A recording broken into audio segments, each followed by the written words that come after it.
যারা প্রকৃত মুমিন হবে তারাই আল্লাহর জান্নাত পাবে। যদি আপনি আমি পাক্কা সাচ্চা মুমিন যদি না হই, তাহলে আপনাকে আমাকে এই পৃথিবীর চাইতে 10 গুণ বড় জান্নাত। একবার চিন্তা করে দেখেন, এই পৃথিবীকে যদি 112 যদি বিক্রি করেন, 1 কোটি বারও যদি বিক্রি করেন, আল্লাহর জান্নাতের একটা ইটের দামও হবে না। কত দামি!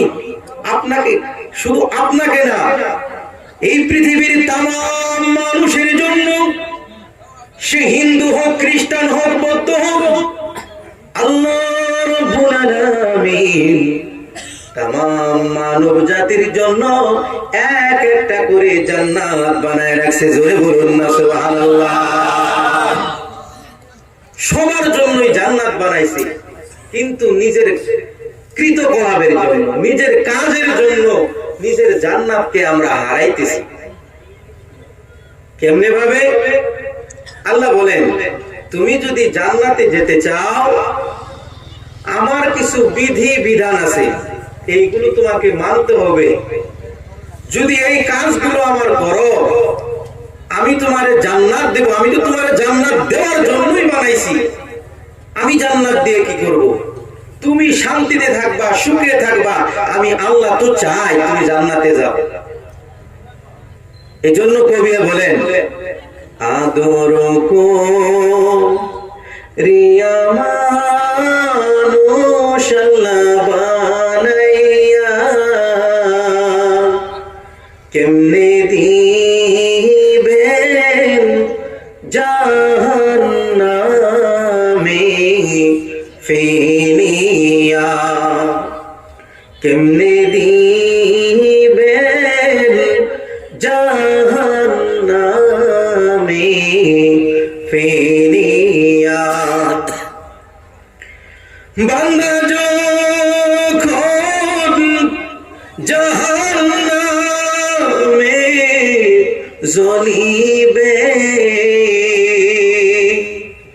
বান্দা যখন জাহান্নামে জ্বলিবে, বলো তোমার দিলের কেমনি সহিবে। আদর রিয়া মানুষ আল্লাহ বানাইয়া, কেমনে দিবেন জাহান্নামে ফেলিয়া। আমার আল্লাহ বলেন, আমি দুনিয়ার তামাম মানুষের জন্য সুন্দর করে জান্নাত বানায় রাখছি। আমি চাই না আমার একটা বান্দা জাহান্নামে যায়। আমি চাই আমার বান্দাগুলো দুনিয়ার সামান্যতম ক্ষুদ্রতম জিন্দেগিতে কিছু না কিছু আমল করে আসুক। আমি এর বদলতে আমার বান্দারে এত ভালোবাসি, এই দুনিয়ার চাইতে 10 গুণ বড় জান্নাত আমার এক এক বান্দারে মালিক বানায়া দেব। জোরে বলুন সুবহানাল্লাহ। আমি চাই আমার বান্দাগুলো জান্নাতে যায়, কারণ শয়তান বলে, আল্লাহ তুমি জাহান্নামকে বড় বানাও। আমার আল্লাহ বলে, কেন রে? শয়তান বলে, আল্লাহ যাদের জন্য আমার লানতের তক্তা গলায় নিলাম, এদেরকে সমাজে ছাড়বো না। আমি কৌশল করব, আমি তাদের উপর প্রয়োগ করব, আমি সর্বোচ্চ তাদের জন্য কৌশল করে তাদেরকে ধোঁকা দেব, বোকা বানাবো। বোকা বানায় এদের ঈমান গুলোরে হরণ করব, আর এদেরকে আমি জাহান্নামের মধ্যে দিতে চাই। আমার আল্লাহ বলে, শয়তান রে, তোর সঙ্গে আমার ওপেন চ্যালেঞ্জ থাকলো যে আমার বান্দাকে তুই সারা জীবন জন্মের পর থেকে নিয়ে মৃত্যু পর্যন্ত তুই কোশিশ করবি আমার বান্দাকে জাহান্নামী করার জন্য। ধোঁকা দিতে থাকবি, ধোঁকা দিতে থাকবি।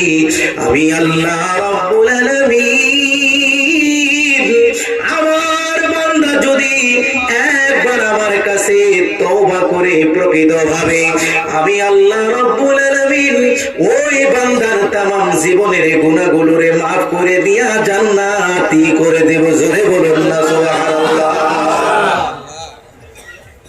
আল্লাহ রাব্বুল আলামিন বলেন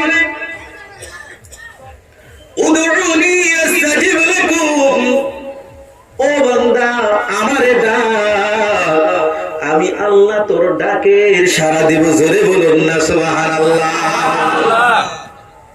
এজন্য আল্লাহ রাব্বুল আলামিন কুরআনুল কারীমের মধ্যে বলেন কুল ইয়া ইবাদিয়াল্লাযীনা আসরাফু আলা আনফুসিহিম লা তাকনাতু মির রাহমাতিল্লাহ ইন্নাল্লাহা ইয়াগফিরুয যুনুবা জামিআ ইন্নাহু হুয়াল গফুরুর রহিম। আল্লাহু আকবার। আওয়াজ দিয়ে বলেন আল্লাহু আকবার। আল্লাহ রাব্বুল আলামিন বলেন একবার যারা মাদ্রাসায় পড়াশোনা করেছে তারা বলতে পারবে যে আয়াতকে সম্বোধন করে বলতে চাই, এই আয়াতে ওই গুনাহগার বান্দার সম্পর্কে বলবে আল্লাহ রাব্বুল আলামিন বান্দারে কত ভালোবাসে। এই আয়াতের তরজমা তাফসীর যদি একবার দেখেন নিজেই চিন্তা করবেন। আয়াতে আল্লাহ রাব্বুল আলামিন গুনাহগার বান্দার বিষয় বলবে, এরপর আল্লাহ সুন্দর করে বলে ও আমার নবী আমার ওই গুনাহগার বান্দাদেরকে আপনি জানায়া দিন। আপনাকে আমাকে যদিও গুনাহগার নিজের বান্দা বলে স্বীকার দিয়েছে, আর চাইতে বড় পাওয়ার আছে? আছে ভাই? আল্লাহ রাব্বুল আলামিন বলেন ও নবী আপনি বলে দিন আমার ওই গুনাহগার বান্দাদেরকে যারা গুনাহ করছে, নিজের উপর গুনাহ করে আবার বুঝছে, বোঝার পর নিজের উপর জুলুম মজিয়াদাতি করে মনে হয় আমারে আল্লাহ আর মাফ করবে না। আল্লাহ বলে না না, এ বান্দা আমি আল্লাহ তোদেরকে এত ভালোবাসি, এত ভালোবাসি, আমি আল্লাহ রাব্বুল আলামিন জানায়া দিই তোরা আমার রহমতের চাইতে বঞ্চিত হস নাই। জোরে বলুন না সুবহানাল্লাহ। আমি আল্লাহর রহমতের হইতে বঞ্চিত হস নাই রে বান্দা। তুই যদি গুনাহ করছিস, পাহাড় সমতুল্য গুনাহ করেছিস, সাগর সমতুল্য গুনাহ করেছিস, আমার কাছে যদি গভীর রাত্রে যদি আইসা আমার কাছে কান্নাকাটি করিস, তোর যত বড় গুনাহ হোক না কেন আমি আল্লাহ তামাম গুনাহগুলোরে মাফ করে দিয়া মাসুম বানায়া দেব। আল্লাহ রাব্বুল আলামিন বলেন